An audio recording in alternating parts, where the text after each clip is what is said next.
It's Red Eye Radio. Talk about everything from politics to social issues and news of the day. Whether you're up late or you're just starting your day, welcome to the show. From the Uniden America Studios. For Gary McNamara and Eric Harley, Dan Mandis, this is Red Eye Radio. And good morning, good evening to you, and welcome on into 2026, and hope you are having a great evening thus far. Got a big show planned. Settle in.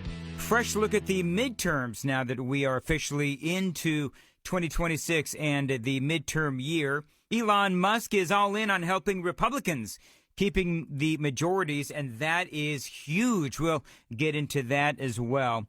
Joe Rogan giving Donald Trump props for fighting fentanyl deaths. Now, the real story is going to really lie in the data. We are going to dissect what is really going on with fentanyl deaths here in America. Democrats are trying to jury tamper, believe it or not. This is going to be the most infuriating story that I'm going to tell you about tonight. Democrats tampering with juries to make your world less safe. So we have a lot going on. Those stories and a lot more right here on Red Eye Radio. Dan Mandis here again, filling in for Gary and Eric. They do return, by the way, on Monday. And I know everybody, including yours truly, definitely welcoming them back. And one of the biggest stories that I know that everybody's going to be watching, certainly Gary and Eric, certainly yours truly, and I know that a lot of you will be watching as well. What is going to happen in New York? What is going to happen in New York here in 2026 as Zoran Mamdani was sworn in as the mayor? Together, this ascent marks a new era for New York City, led by a historic new mayor in Zoran Mamdani, guided by his dedication to a working class that makes our beautiful city run. Right. You want to talk about running? The job creators and the tax base are going to be running from New York. That was, of course, Alexandria Ocasio-Cortez. And indeed, Zoran Mamdani has now taken the oath on the Quran, by the way. And, yeah, he is going to clearly, a lot of people say there's going to be mass exodus from New York. This is something that I'm looking forward to watching. But what have we seen so far from the so-called Mamdani effect? You know, a bunch of business leaders who have threatened to leave the city and state. It's not happening as of yet. A lot of people have been threatening. But here's what I would say. In California, we are seeing people fleeing due to similar policies there in California to what Mamdani wants to do in New York. So for me, I'm popping the popcorn, man. I'm going to watch to see what happens in New York. But this is what they're saying regarding California. Because, again, remember, Mamdani wants to do to New Yorkers what California is doing now. This is from the New York Post. Billionaires are fleeing California before crippling tax hikes hit. That should be a stark warning to New York leaders who want to do the same thing there in New York. All to fund their lavish lefty policies. In California, they are planning to hit these billionaires up to 5% of their total wealth. Now, I know that there's a lot of people that are saying, well, you know, the billionaires, they can certainly handle 5% of their total wealth. Can I ask you a question? So how would you react if you were going to be hit with a tax? Really, it is a punitive tax that would take away 5% of whatever you have. How would you like it? See, this is what the Democrats want to do. The Democrats, this is what they do. They penalize success. They try to pick the winners and losers. And so whether you make $60,000 a year, $100,000 a year, or $5 million a year, or $2 billion a year, being taxed up to 5% of your total wealth, particularly to fund a whole bunch of socialistic leftist programs, that is not only picking winners and losers, but that is insane. That is insanity. And so in California, it is a proven fact. They are leaving they are going to places like Florida, Texas, and my state of Tennessee. And of course, the same thing will happen in New York. Mayor Mamdani wants, $9 billion. He wants $9 billion to pay for all of his free stuff, and that's just the start. Remember what he wants to do. Free buses, free childcare, grocery stores, of course, are going to be government run. Not to mention, of course, transgender procedures for everybody. And by the way, here's another impact of that. Here's another effect of what Mamdani wants to do. Remember that if he does this to the successful businesses in New York right now and the job creators and those that invest in companies, this means that fewer businesses will actually move to or start up in those states as well, like in California and New York. Not only are they going to be losing a tax base, businesses will be leaving, like we are seeing in California, but fewer businesses will move there or start up there as well. Texas has a lot of land. Just saying. I also ask that we consider today an inauguration for each one of us, too. The nearly 8.5 million New Yorkers who make up the greatest city on earth. Because it is the people of New York City who have chosen historic, ambitious leadership in response to untenable and unprecedented times. Right, okay. So let's see how you feel when you realize that all that free stuff that Mamdani is going to give actually results in higher taxes for the working class in New York. This is from the New York Post. Workers in New York, workers, not billionaires, not millionaires, workers in New York will have to pay higher taxes to fund the massive universal child care program backed by new Mayor Zohran Mamdani and Governor Kathy Hochul, by the way, according to a new study. The report from the liberal think tank, the Fiscal Policy Institute, found that tax hikes on corporations and millionaires alone will not cover the $8 billion annual statewide bill for this program, the massive universal child care program that Mamdani wants to put in. Other income earners will need to chip in, likely with a payroll tax hike. To finance the pledged child care for kids ages 6 months and up, said the labor-backed group. So in other words, congratulations, New Yorkers. You're going to get what you voted for. A guy that is going to raise taxes on everyone. Or it's going to be a whole bunch of broken promises. The article does continue. It is neither economically nor fiscally realistic to expect that the full $8 billion cost of statewide child care can come from only the richest New Yorkers, the Fiscal Policy Institute report released this week said. So in other words, you've got these leftists in New York, and they didn't listen to all of the analysis and the reporting done that showed that Mamdani could not pay for all of this free stuff with just an attack, with just a hike in taxes on rich folks. No. And this is only one of the policies that he wants to implement. That is $8 billion. So how do you think all these people who have voted for Mamdani based on all of these promises, and now it looks like he's going to have to either break the promises and not offer all of the free stuff, or they themselves are going to get their taxes raised? I mean, again, congratulations, socialists in New York. You're getting what you voted for. The working class is going to be hit in a city, by the way, that is already really expensive.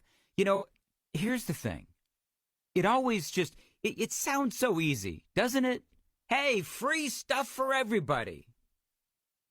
But it's not free. It never is. You know, you talk about all of the rent freezes and the free stuff, and I just mentioned the trans procedures and medical care for all the trans folks out there in New York, by the way, including minors. That is going to be $65 million at least, funded by New Yorkers. So if you want to make the affordability crisis worse, go ahead. Start taxing everyone. Make my day. Because it is my belief that when people in New York realize that they were conned by this dude and the local media and the national media, it might very well bring a real change in thinking, not only in New York, but across the country.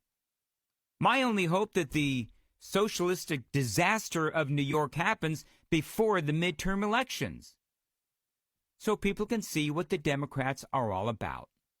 In Zohran Mamdani, we have chosen a mayor who is relentlessly dedicated to making life not just possible, but aspirational for working people.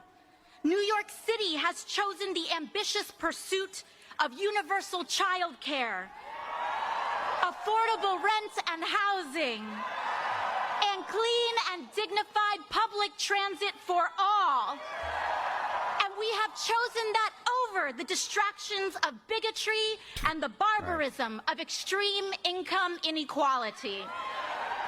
You know, it's funny that, I say that maybe New Yorkers in America will realize when this grand experiment in New York fails, and I believe that it will, that people will realize that capitalism, yes, capitalism, has led to more individual wealth and millionaires than any other economic system in history. Socialism hasn't. Socialism is a disaster. Capitalism leads to individual wealth.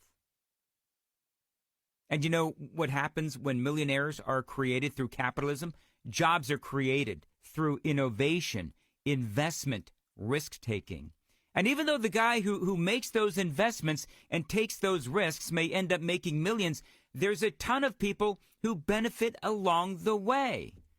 People who may not make the millions, but they have jobs inside the company that new millionaire has created to allow them to buy a home or pay rent, buy clothing, and buy food. One of the things that the Democrats constantly do is they demonize rich people. They demonize the millionaires. They demonize the billionaires. Do you know how many people Elon Musk employs? It's a lot.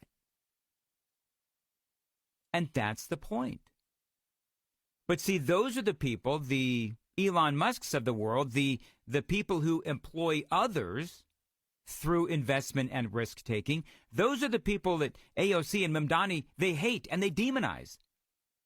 And so you just heard A.O.C. talking about extreme income inequality. Okay, can I ask this question? Should the CEO of a major company make as much as an administrative assistant? The obvious answer is no. The CEO may have to come in at a higher wage if it's a new CEO to an existing company, but that CEO put in the effort, put in the sacrifice to learn his industry, to go to school, to do the internships, and climb his or her way up the corporate ladder. And so if that breeds resentment among the people who work for him, well, you know what? That's too flippin' bad. Because people in this country have put in the work and put in the effort to get themselves in the position that they're in. There's some people who are not in those positions. And the question would be, why? And if you're one of those people, if you're not, somebody who is a CEO or whatever, ask yourself the question, did you put in the effort? Maybe you did. Maybe other things have gotten in the way. I don't know.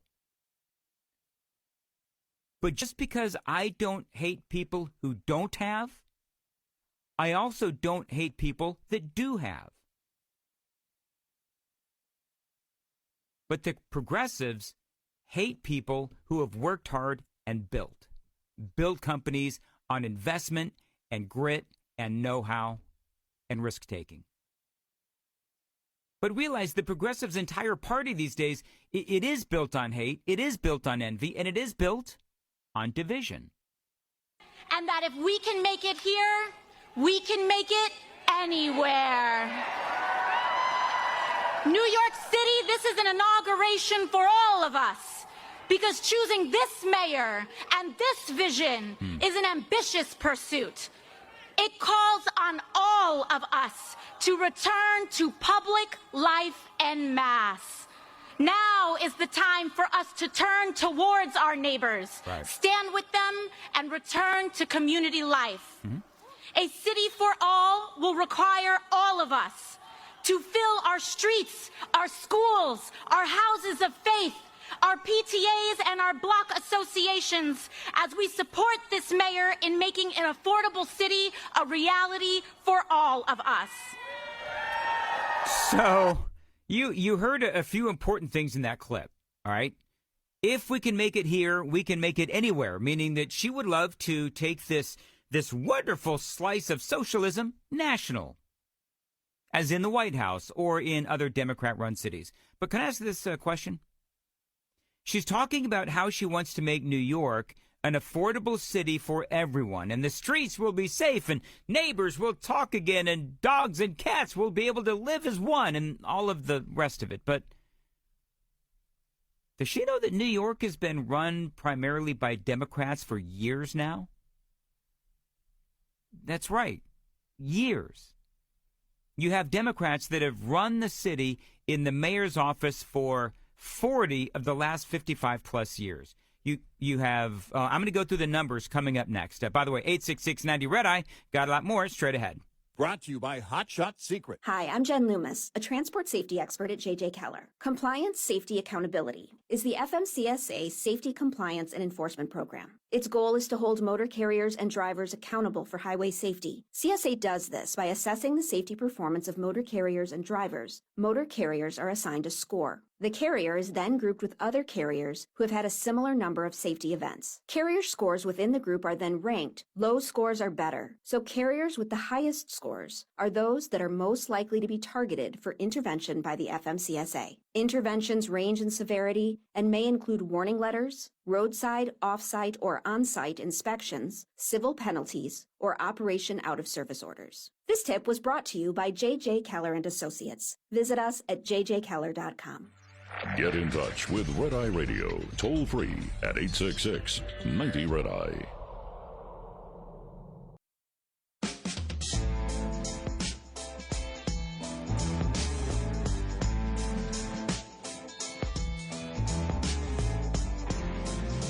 It's Red Eye Radio, 866-90 Red Eye, 866-907-3339. This is A.O.C. as she is championing Zohran Mamdani. As we support this mayor in making an affordable city a reality for all of us. So, again, as I was speaking just before the break, New York has been run by Democrats for years. The last real Democrat they had, I should say, the last real Republican they had was Rudy Giuliani from 94 to 2001. You did have Michael Bloomberg. He ran as a Republican, but really he was a Democrat. He ran as a Republican because the Democrat primary was really crowded. So with Bloomberg, this lifelong Democrat switched to being a Republican, then eventually back to a Democrat. But the point I'm making is that you've got AOC just, blasting all of the opponents of Zohran Mamdani, and she's talking about how he is going to fix the city of New York. And, my point would be back to Alexandria Ocasio-Cortez. Well, how did New York get to the state that it's in right now in the first place? AOC, your party has controlled the city for years. It has gotten so bad under your party's watch. Got a lot more straight ahead right here on Red Eye Radio.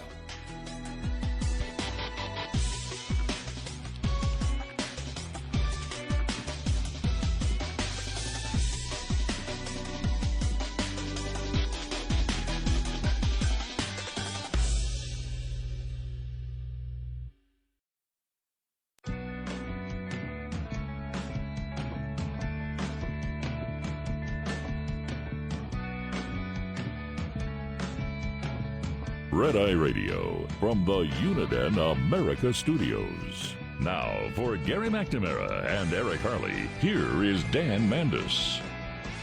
And good morning, good evening to you, and hope you're doing well. Welcome on in to a Friday, January 2nd. Gary and Eric, they do return on Monday, and appreciate you listening. So we are live this morning. So there is a story that went viral over the last couple of days, I guess it is. We've been off for 24 hours, so I'm not entirely certain when this happened. But Joe Rogan on his show was talking about a big drop in fentanyl deaths. And he said, you know what? It's Donald Trump who is responsible for this. Listen to how this whole thing came down. Deaths by overdose have dropped off a cliff. Look at 2024 and leading into 2025. Just look going at down. These are all deaths from overdoses. I mean, that's kind of crazy. Yep. All right. So they're looking at a chart, and basically it shows that CDC data has shown a significant drop in 2024 and going into 2025. Overall, the deaths are down 24%, and they do call this unprecedented hope. Look at that drop. From the time Trump's in office, it's taking a sharp downturn. And why is that? Well, part of it is because they're blowing up these boats that are bringing in all the drugs. And not just drugs, but drugs that are tainted with fentanyl. All right, so there's a lot here. We were already seeing declines under Biden, and that has continued under Donald Trump with his war on drugs. So without getting into the whole, because the Venezuelan boats that are being blown up, which, by the way, I wholly support, they've got cocaine on them. So we don't know if the cocaine is laced with fentanyl. We don't know any of that. But here's the thing. There are a bunch of debates now going on as to which side should get the credit, Donald Trump or Joe Biden, which, of course, is typical. But let's look at what happened.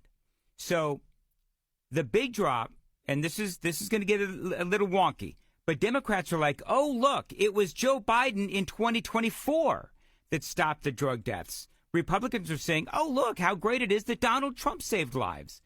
Well, we're going to look at the data, and we're going to go back to the policies of Donald Trump in his first term, because Donald Trump did a lot in his first term to combat these fentanyl deaths. Then they skyrocketed under Joe Biden. And so if the Democrats are going to claim victory for a massive drop in fentanyl deaths in 2024, well, then they also have to own the fact that their policies caused the massive spike in 2022 and 2023. So that's where we're going. First off, if the Democrats are going to claim that victory for the drop in 2024, they've got to look at what Joe Biden did when he took office in 2021 that led to the number of fentanyl deaths to skyrocket in 2022 and 2023. Those fentanyl deaths peaked under Joe Biden. Why? Because Biden's open border. Those open border policies, obviously. Joe Biden, day one, opened the border, and all these people came flooding in along with all of those drugs. I mean, that is obvious. On day one of Biden's administration, he executive ordered a lot of the protect the border policies of Donald Trump away, effectively opening the border. That led to all of the people and all the fentanyl coming into our country. So, welcome on into 2022 and 23, where we did have a lot of fentanyl and a lot of deaths. Now, why did the numbers go down in 2024? Well, one big reason, and I hate to say it, I hate to put it this way, but a lot of that at-risk population had died. In 2022 and 2023, a lot of people died using fentanyl. And so by 2024, a lot of those people had passed away. Awareness was also a huge factor, by the way. People began to realize that pills on the street and in clubs were laced with fentanyl. People were a lot more careful. That was another thing that happened by 2024. But I also want you to think about something else. What did Trump do in his first term that was actually helping curb the problem of increased fentanyl deaths before COVID and Biden destroyed any progress? In Donald Trump's first term, I'm just going to bullet point here. He implemented a lot of things that slowed down the fentanyl. He did. You ready? In 2018, the omnibus bill in that year, Donald Trump approved $10 billion for opioid abuse programs. That's number one.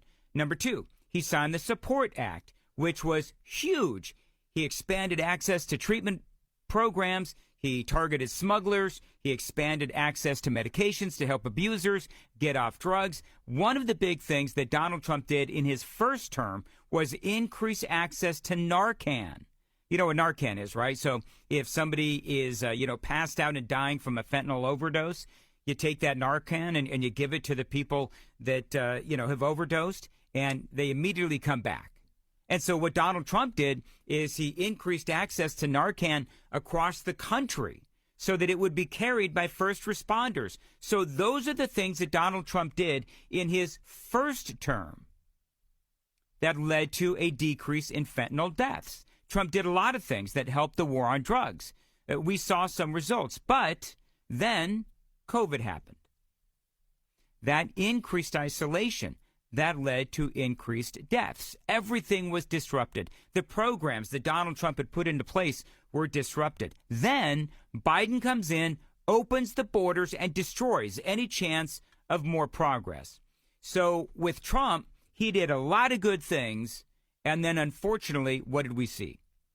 We saw COVID come in, disrupted everything. Then Biden came in, and ultimately, whatever good Donald Trump did to combat those deaths, Joe Biden came in and opened the border, and all of the progress that Donald Trump made was gone. Now, during Donald Trump's, if you want to just look straight at the numbers, during Donald Trump's first term, he had a total of 300,000 total deaths with fentanyl. During Joe Biden's term, 400,000. Now, there were peak deaths in 2022 and 2023. Again, remember, Biden's policies opened the border when he was sworn in on January 20th of 2021. So the borders are open in 2021, end of January. All the people come in, drugs start flowing easier across the border, and by 2022 and 2023, we've got massive amounts of people dying because the border is wide open. We immediately see that increase, and those open border policies continued throughout Joe Biden's presidency. So COVID didn't help, clearly. But no matter what Donald Trump did in that first term, his efforts evaporated because of Joe Biden's open border policies that brought in all those drugs. So Biden, he saw declines in 2024, but he and the Democrats have got to own the peaks of 2022 and 2023 because of those open border policies. Here's the other thing. It is literally January 2nd of 2026. We don't have all the data yet from 2025. So we may very well see a huge drop in Donald Trump's first year in office. We might. We probably will, to be honest with you. You know why? Because Trump has continued that fight in his second administration. Just a few months ago, the DEA announced that Donald Trump's policies led to a decrease in potency of the pills coming across the southern border.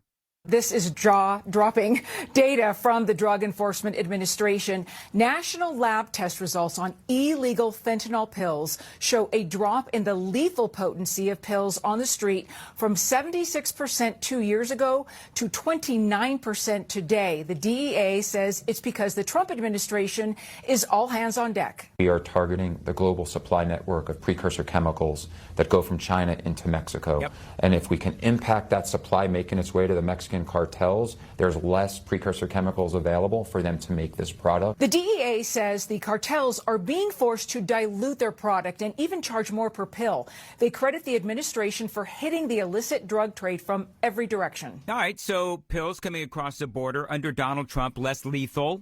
Clearly, that's good news. Of course, the borders are clearly secure under Donald Trump. Oh, and then this happened. Today, I'm taking one more step to protect Americans from the scourge of deadly fentanyl flooding into our country.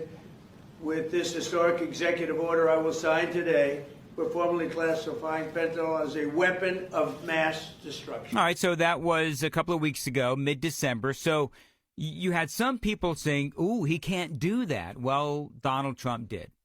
Go ahead, Democrats, and take the side of the drug dealers on this one. And by the way, just a reminder that with fentanyl, the ingredients do come from China. They go to Mexico, where they are then manufactured into pills and come across the border. That's another thing that Donald Trump absolutely hates about China. One of many things that the president, and yours truly, by the way, hates about China. But here's what that designation means. Because Donald Trump, again, designating fentanyl as a weapon of mass destruction, he could use the military to stop that fentanyl from coming across our southern border and coming into our country, period.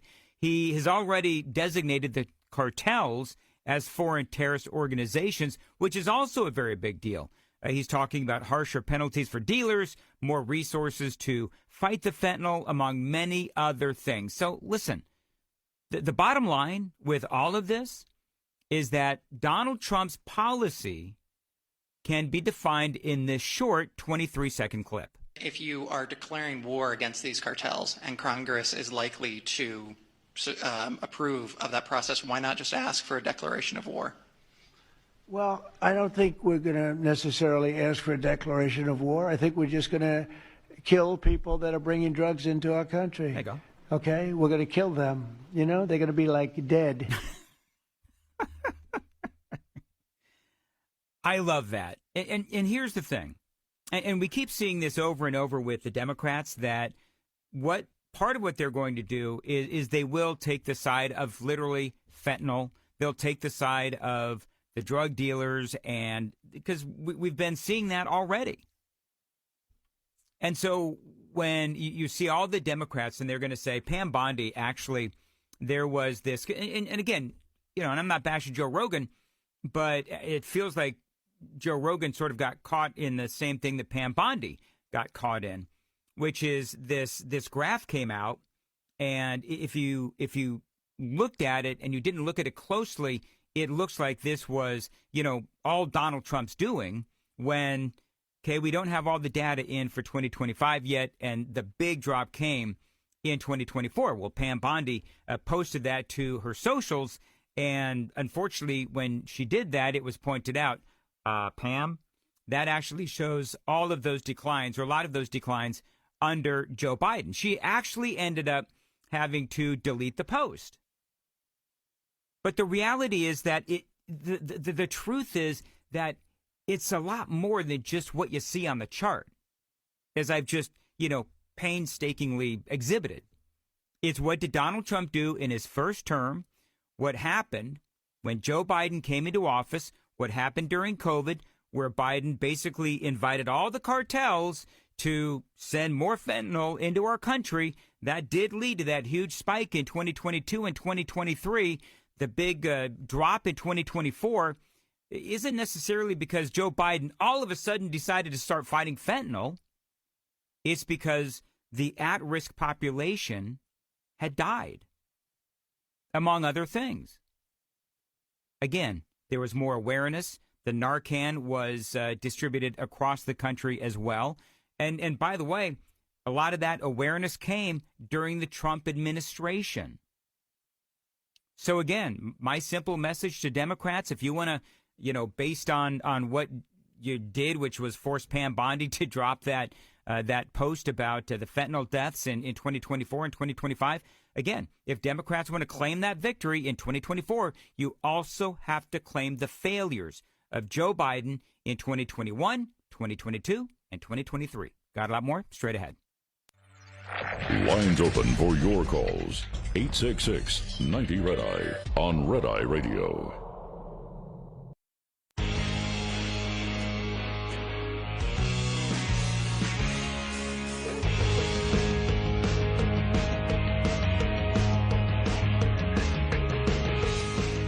It's Red Eye Radio, 866-90-RED-EYE. My name is Dan Mandis, in for Gary and Eric. They return on Monday. Looking forward to that. Hey, real quick, I cannot wait. Mark your calendars, my friends. because apparently the Republicans and James Comer from the House Oversight Committee has called Tim Walz in to testify about all of that fraud that has been going on in his state of Minnesota. Now, I can tell you right now, that is going to be uncomfortable for Tim Walz, so we'll have to wait and see if that actually comes to fruition. But I think that is definitely going to be a pop the popcorn moment.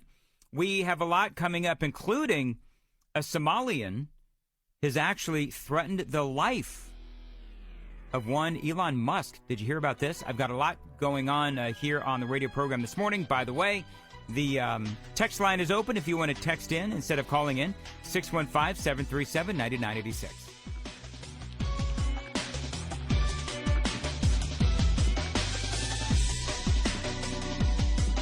Top of the Hour News is brought to you by House Products. Visit houseproducts.com. This is Red Eye Radio on Westwood One.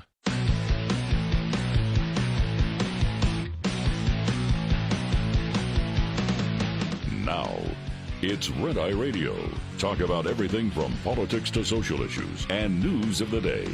Whether you're up late or you're just starting your day, welcome to the show. From the Uniden America Studios. For Gary McNamara and Eric Harley, Dan Mandis, this is Red Eye Radio. And good morning, good evening to you. We are live. It is Friday, January 2nd. Welcome on into it, 2026. And Gary and Eric, they return on Sunday night, Monday morning. Looking forward to their return as a loyal listener to Red Eye Radio. I really am looking forward to them coming back. And I'll be going back to my morning show in Nashville, Tennessee on Super Talk 99.7 WTN. Also looking forward to that. A Somali update for you. So on Wednesday, told you about how Nick Shirley is now getting death threats, and all of that insanity does continue. And I got to tell you that, and this was part of the reporting, from this week, that there is a radical and violent contingent, apparently, within the Somali community. And over this last couple of days, there is actually a Somalian that has threatened the life of Elon Musk. That's right. This is the audio. Now, she's speaking in Somali, but this is what it sounded like. And it goes on, and she's speaking in Somalian. But apparently, at some point, she did say that I wouldn't worry too much about him, Elon Musk. He is about to die. That's what she said, apparently, because this story went viral.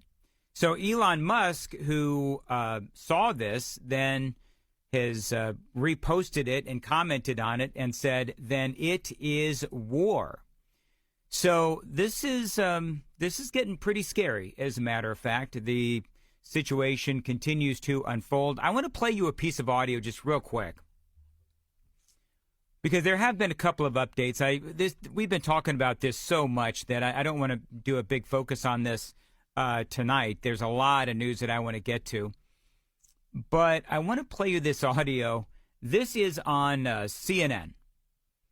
This is on CNN, and this kind of broke after I got off the air on Friday. So maybe you've seen it, maybe you haven't.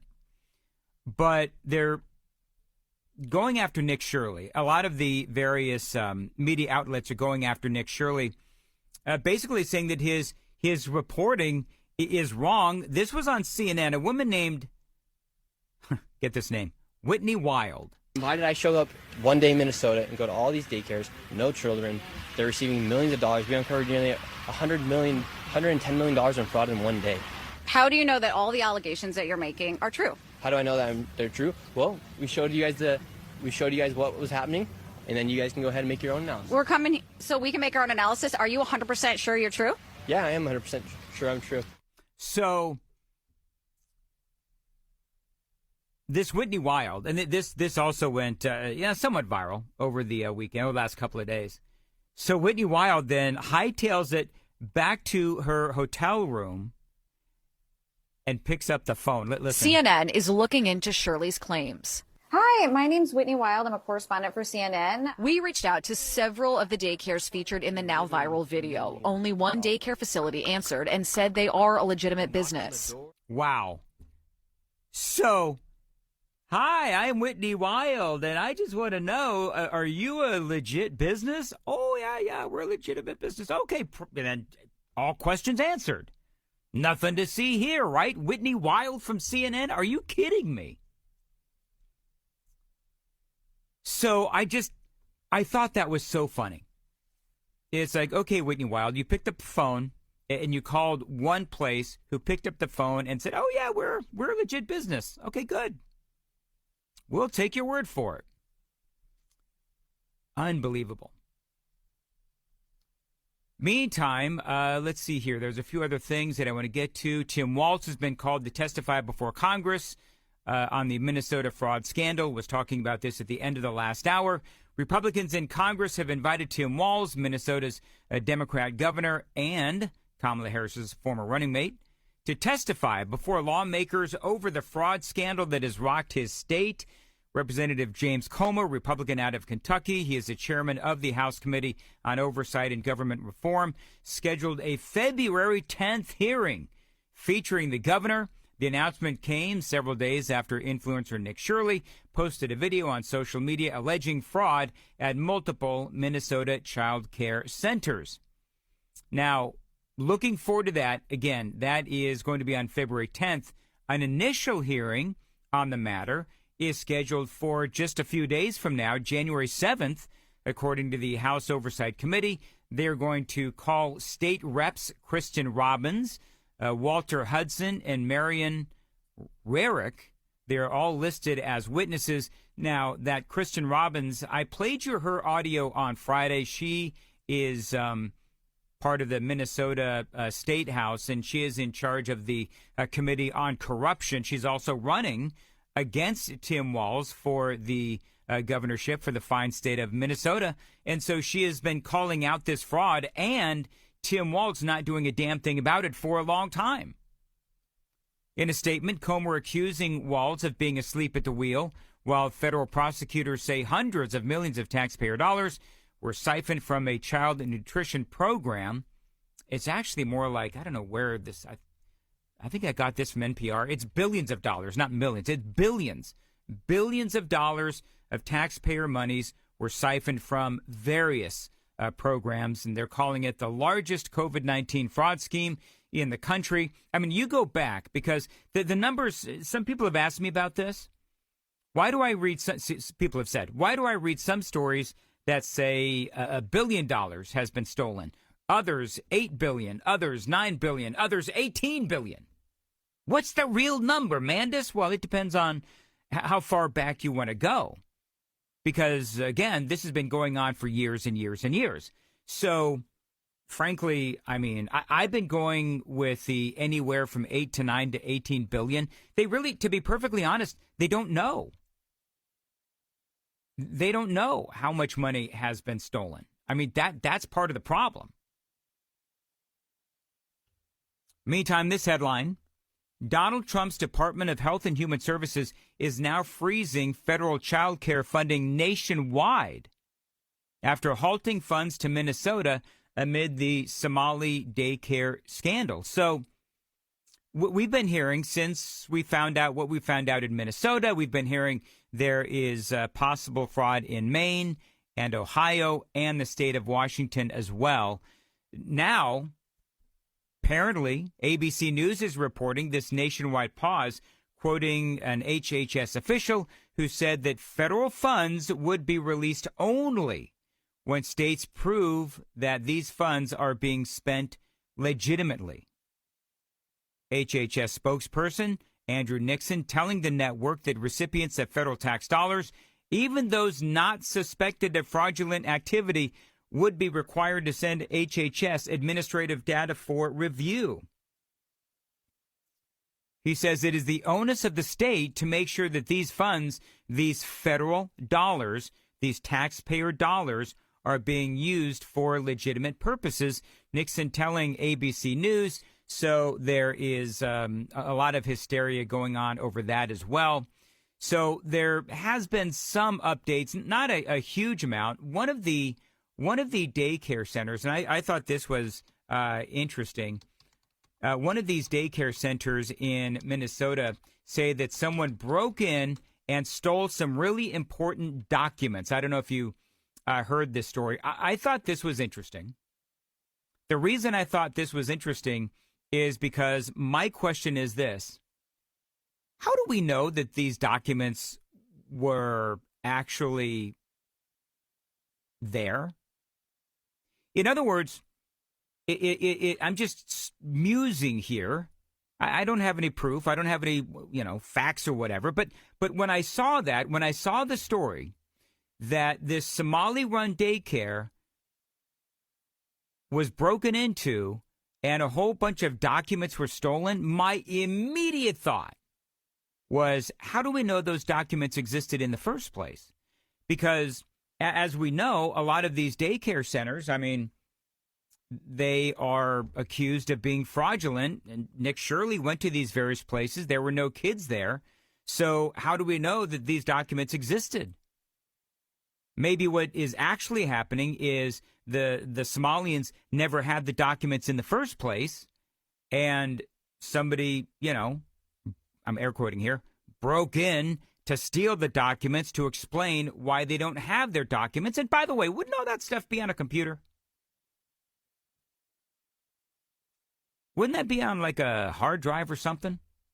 I don't know. I'm just thinking out loud here. Nokomis Daycare Center was not featured in the viral video by journalist Nick Shirley, who exposed the fraud in the state. But they say that somebody broke in and stole their student enrollment documents. And see, I'm actually, Nick Sorter has tweeted this out.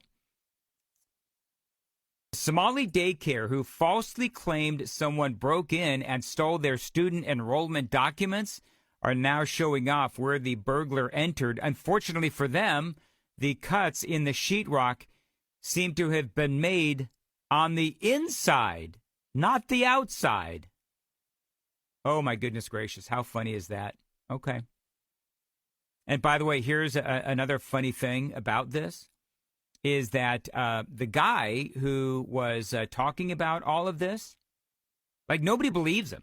Like everybody who is watching this story say that there is no way that this is true. I don't know. I'm not buying it. I'm not buying it.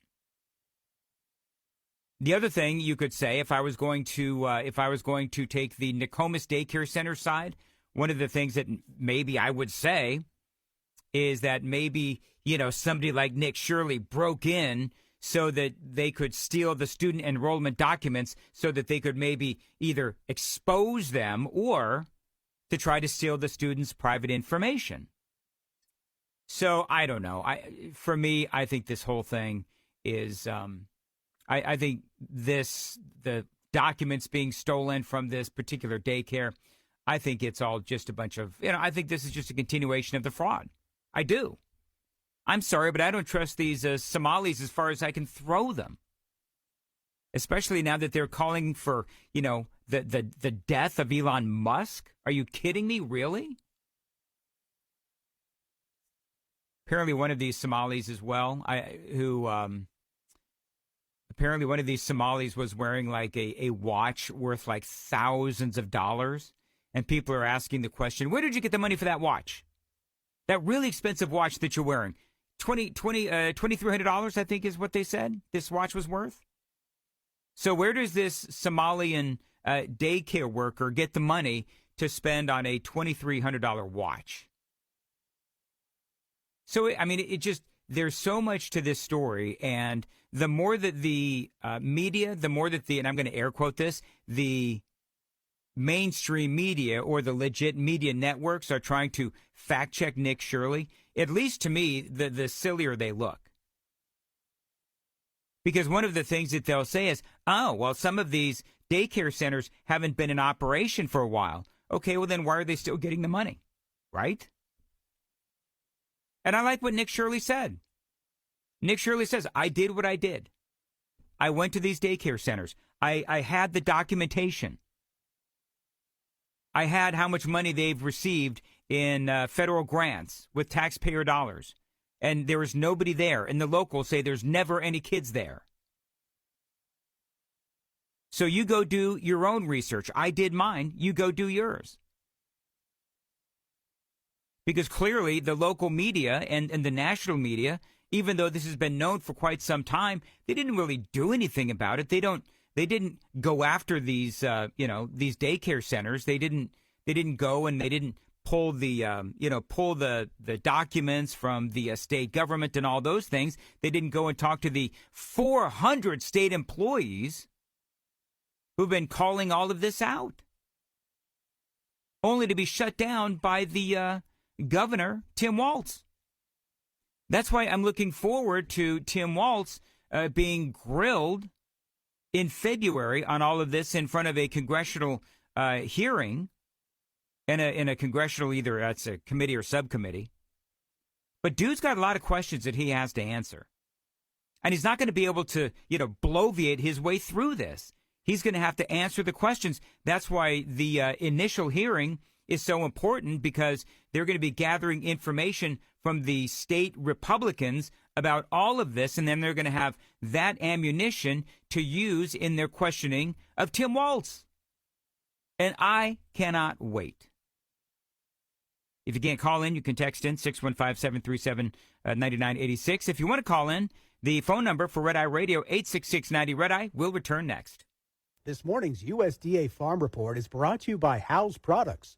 Tested, trusted, guaranteed since 1920. For crop producers, margins have narrowed really rapidly over the last couple of years, and I think that that's put a lot of stress on the crop side of the balance for farm income. Due to a combination of factors, according to former Agriculture Department Chief Economist Seth Meyer. This led USDA to introduce various ad hoc assistance programs for row crop growers in 2025, including... Into the coming year, we're talking about bridge payments, which I think the Secretary has described as a method to get us to the safety net programs of the One Big Beautiful Bill Act, ARC and PLC payments in the fall. Meyer says such payments need to be factored in by producers in 2026 when it comes to their overall bottom line and cash flow, along with the usual considerations such as inputs, weather, and demand for whatever commodity producers choose to plant. I'm Rod Bain reporting for the U.S. Department of Agriculture in Washington, D.C. This report brought to you by Cenex Fuels and Lube.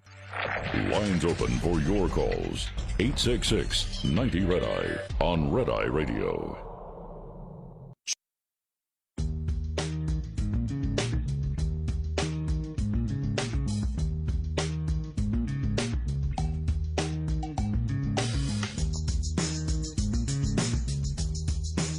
866-90-RED-EYE is the phone number, 866-907-3339. Appreciate you being here. Wow. There, for January 2nd, a lot of people are reaching out on that text line asking if I'm live tonight.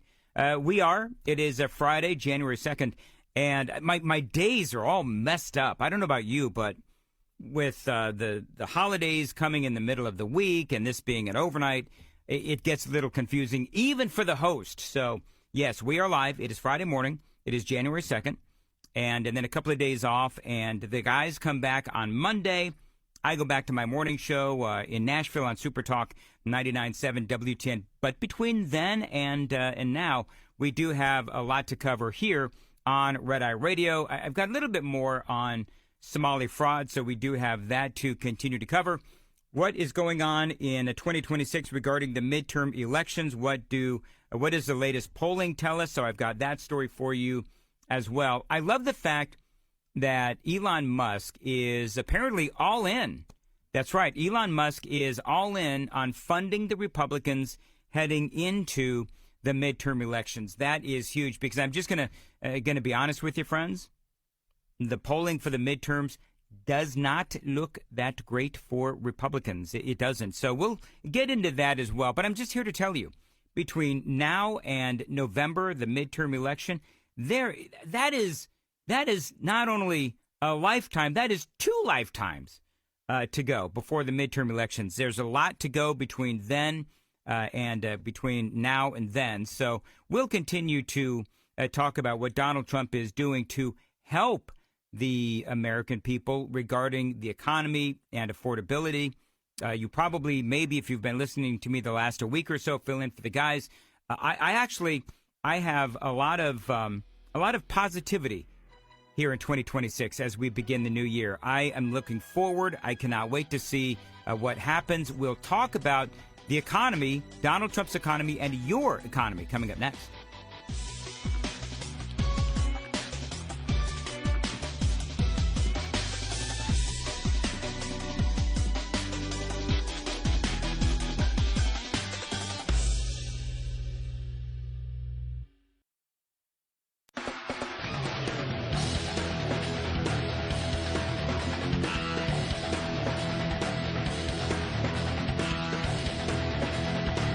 You're listening to Red Eye Radio from the Uniden America Studios. It's Red Eye Radio, 866-90-RED-EYE, 866-907-3339. Text in if you can't call in, 615-737-9986. Bill is calling from Connecticut. Bill, thanks for calling Red Eye Radio. How are you? I'm doing okay. Should take all the Somalians and send them all back to Somalia and ban them from ever coming back to this country. You want to ban all the Somalians, so you want to ban any from coming in, and you want to send all the Somalians back? Is that what you want to do? Yeah, listen, I get your I get why you say American, that. And we get treated like garbage in this country to this day. Okay, hold on. So you're a Native American. Okay, so right. Tell me. And we get treated like garbage, and the illegals get everything handed to them. Right. I have no rights in the state of Connecticut being a Native American because I'm not from the casinos. Okay, so walk me through this, Bill. Walk me through this. So, because I know that Native Americans, I know that there are special privileges, I believe, that you get, but you're telling me that there's some Native Americans that get special privileges and others that don't. Can you right. make that make sense for me? Because people are listening and they don't understand. So make me understand. Help me understand. Well, my tribe was from the town, removed us from our reservation and took the property. Okay. The cheapest house where our reservation was is $2 million. The most expensive is $40. Wow. And we can't get our rights in the state because of certain senators and the people in office, which is a blue state. Right. We're in Connecticut, so. But all the illegals, they get anything they want in this state. So, okay, so let me ask you this. You have Somalians, and they come here, and they get everything, and they rip the country off, and they laugh about it. They threaten to kill people. Oh, Elon Musk, they threatened to kill him. Nick Shirley as well. Yeah. Let me ask you, hey, Bill, so other tribes, though, do get benefits that you don't get because of why? Well, the ones in Connecticut, you have the 2 casinos that are run by the tribes. They pay the state millions of dollars a year, and we have no rights because they're the only ones that get recognized in the state. Okay, so this is a state thing. So trying to get through to the Bureau of Indian Affairs is an impossibility. They never contact anybody. They don't answer their phones. Wow. And you've contacted your congressman and all that, and nothing happens? Nothing happens. They're all Democrats. They don't care about us. Yeah. Bill, I'm sorry that you're going through that, and I can only imagine. They should be all sent back because they don't care about America. They care more about Somalia than America. Well, that is certainly true, Bill, and I appreciate the call. And Bill brings up a great point, right? So you have illegal aliens that have come into I want you to think about the last 5 years. Just just go with me down memory lane. So during the years of Joe Biden, we had all these illegal aliens come in, and there were many that were, designated as legally present, which meant that they weren't necessarily illegal. They were designated by Joe Biden and the federal government as legally present, which meant that, they get a whole bunch of stuff. They get, some health care benefits. They get free housing. They get, food. They get, some of them got phones. I mean, the whole thing. Meantime, our loved ones, particularly our kids who were young adults or are young adults, they can't afford to buy a house. They can barely afford rent. And as Bill is saying, got all these, all of these Somalians that are in here too, and a lot of them are either legal here because they get the green cards, and then maybe they got the visa, or they're here, illegally or fraudulently, whatever. There's all kinds of different ways or designations as to what their status is. But the bottom line is they come in and they may or may not be here legally because of the fraud. So you got to unwind all that kind of stuff. And then you got to figure out who is ripping off the country and who isn't. I mean, Bill's statement about deporting all Somalians, I don't know if I could go there, or, denaturalize all Somalians. I don't think I could go there, because there are Somalians, I'm sure, who are good, productive members of society. But the reality is that from an emotional standpoint, I totally get where Bill is going. I do. Because we, as in the American people, we've been through a lot, haven't we? I mean, man, when you look at the 4 years of Biden, illegal aliens coming in here and, taking advantage of America, taking advantage of our freedoms, and they come in and they just abuse the system. And it was all done at the hands of Joe Biden for political reasons, because they need the representation in their cities and in their states as far as congressional representation, because it's all done by a population.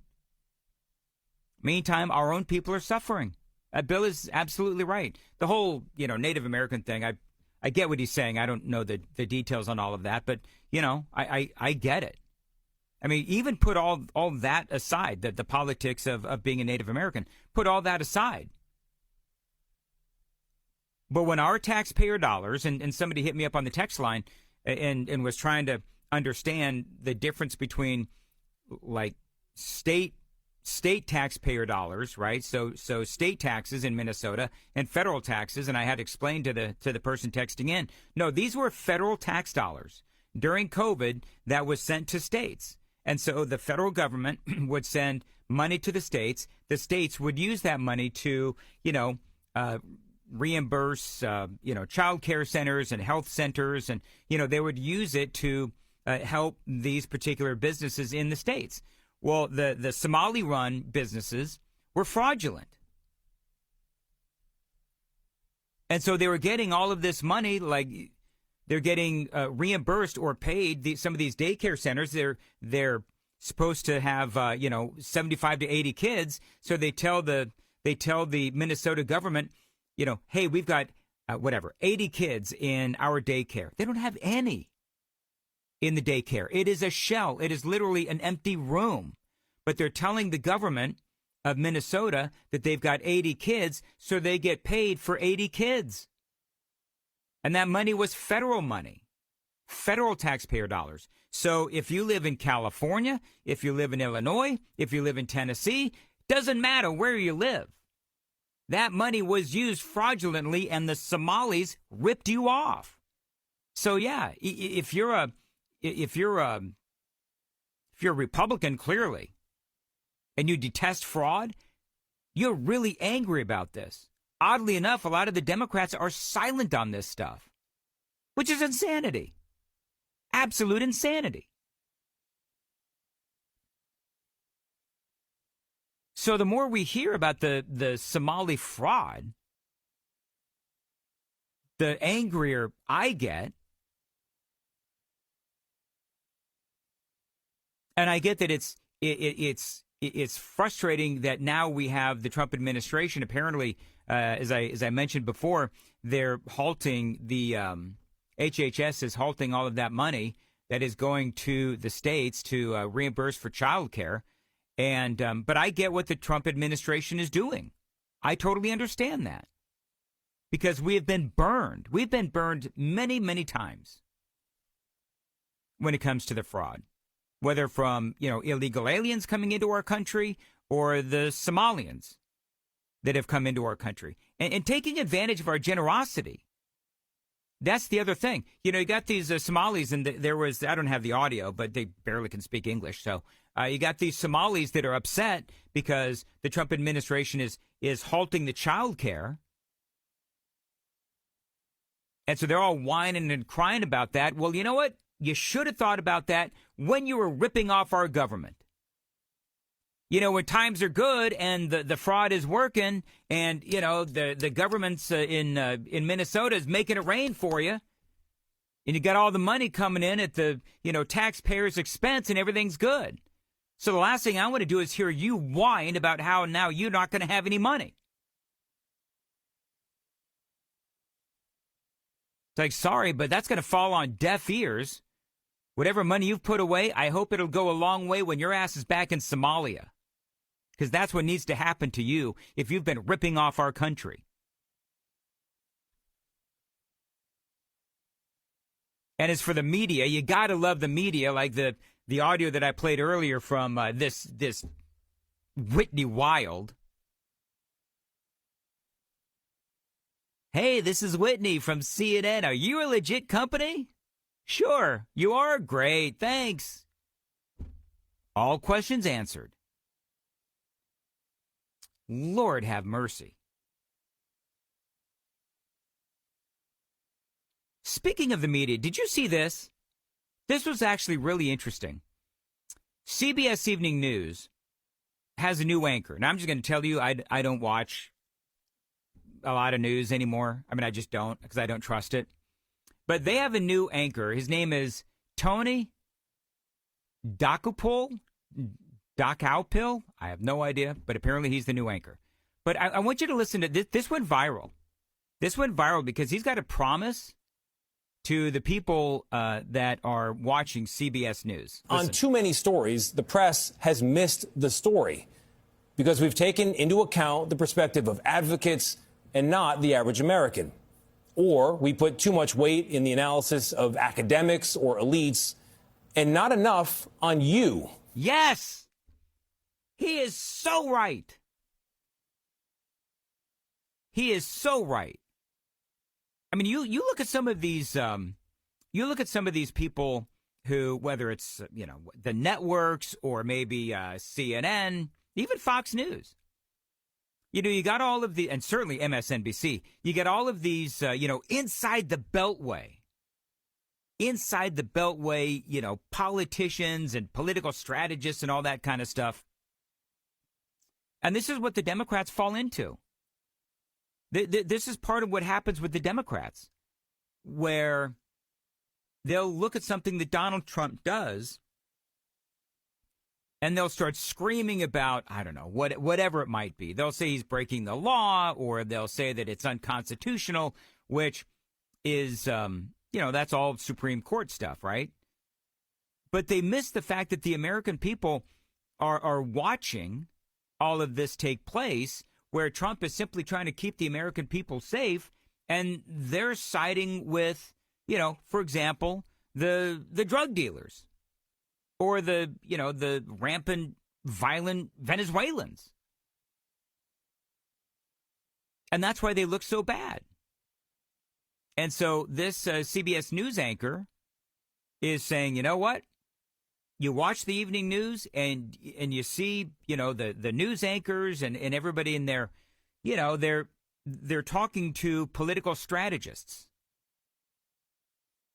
And the political strategists, 9 times out of 10, they've got a leftist or a right bent. I mean, I'll admit I'm biased.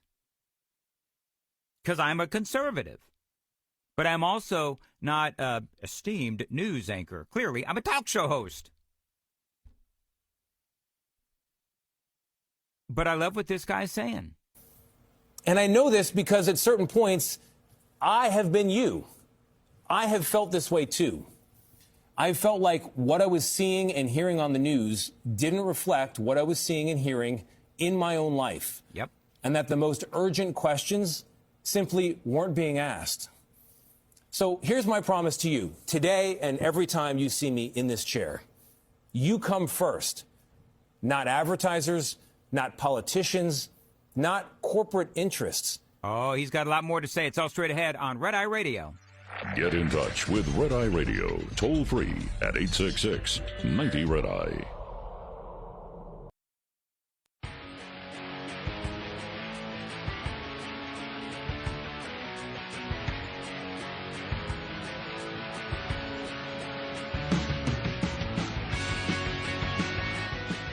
Red Eye Radio, 866-90-RED-EYE, 866-907-3339. My name is Dan Mandis, in for Gary and Eric.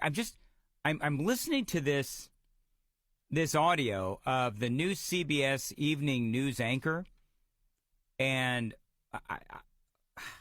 holy mackerel. Here's one more little soundbite, real quick. So here's my promise to you. Today and every time you see me in this chair, you come first. Not advertisers, not politicians, not corporate interests. And yes, that does include the corporate owners of CBS. I report for you. And there you go. Amazing little speech from the new CBS news anchor. I'm going to talk a little bit more about this on the other side. Got a lot more straight ahead. Right here on Red Eye Radio.